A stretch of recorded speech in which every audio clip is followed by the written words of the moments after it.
agora a gente vai entrar na questão dos participantes do mercado, né? Então, começando aqui pelos mineradores, tá? Essa análise ela é similar com relação ao lucro, a realização de lucro e o quão, né, o revenue aqui, que é o quão o de lucro que os mineradores conseguem, tá? Então a gente tem uma linha de equilíbrio aqui, que é quando a taxa deles é uma taxa, a média anual deles, tá? Então quando a gente tem as taxas acima dessa linha, quer dizer que quando tá essas cores azuis aqui, isso aqui sugere para nós que há um aumento no retorno de capital para os mineradores quando a gente compara com essa base anual aqui, que é o equilíbrio, essa linha pontilhada em vermelho. Quando está abaixo dessa região, a gente tem essa região laranja, isso quer dizer que a gente tem uma contração nas taxas que estão sendo pagas para os mineradores, então a gente está abaixo desse retorno, dessa base anual deles, tá? Então é típico que a gente vê durante o bear market, a gente ter esse declínio grande aqui, que é diretamente ligado com a atividade on-chain, né? Então, se o mercado está subindo, a gente tem muita transação, muita atividade, muitas transações sendo realizadas no mercado. Então, ao aumento das taxas, os mineradores acabam recebendo mais. Quando a gente tem um bear market, a gente não tem todo esse interesse. Então, a atividade on-chain cai, consequentemente cai também o retorno para os mineradores, tá?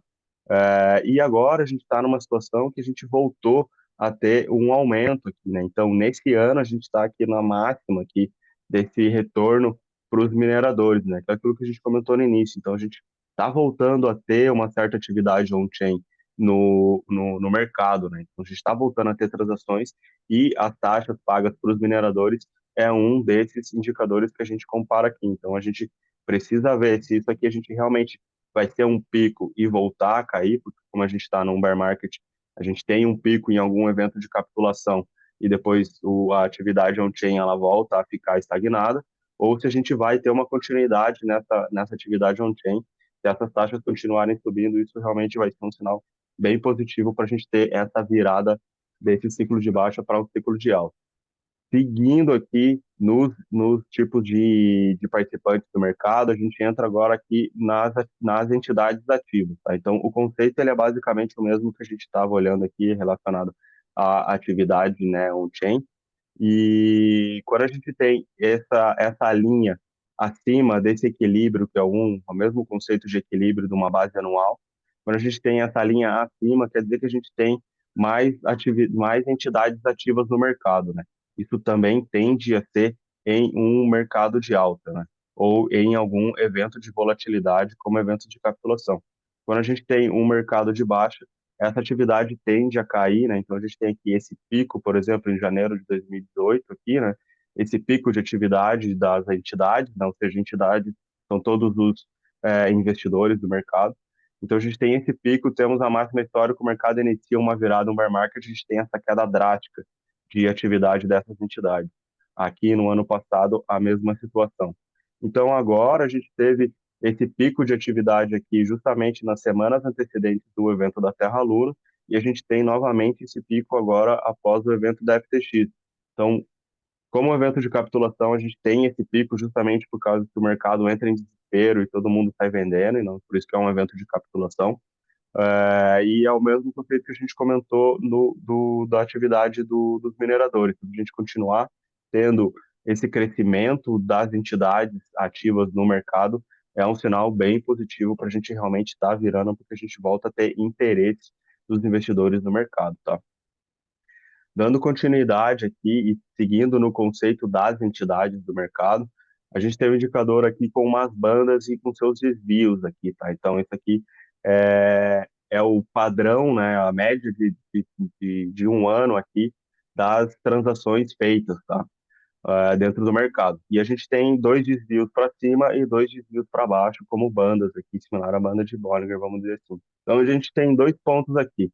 A gente tem o declínio dessas transações de maio de 2021 aqui, né? Então é a mesma coisa que a gente comentou, né? A atividade on-chain, ela tende a subir quando a gente está em um mercado altíssimo, quando o mercado bate máximas, a gente tem uma queda, igual a gente teve aqui em 2018, é similar ao que a gente acabou de olhar. Então, a gente tem essa queda aqui em 2021, em maio de 2021, que é o evento da expulsão dos mineradores da China.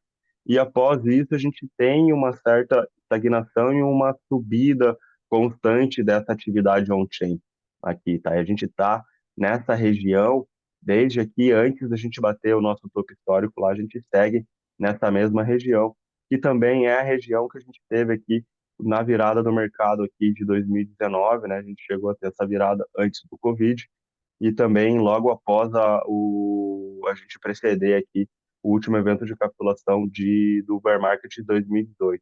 Então a gente tem essa média de transação, a gente está nessa mesma faixa aqui, né? Chama atenção para as faixas de preço, a gente estava aqui, a gente está acima ainda da máxima histórica lá de 2019, mas a gente tem em questão de número de transações, a gente está com o mercado bem equilibrado, tá? O outro ponto é que essa atividade ela se recuperou e ela está nessa lateralização e a gente está bem nessa média anual aqui, né? Que é essa linha cinza, né? Então a gente está entre essa média cinza e o primeiro desvio acima, tá?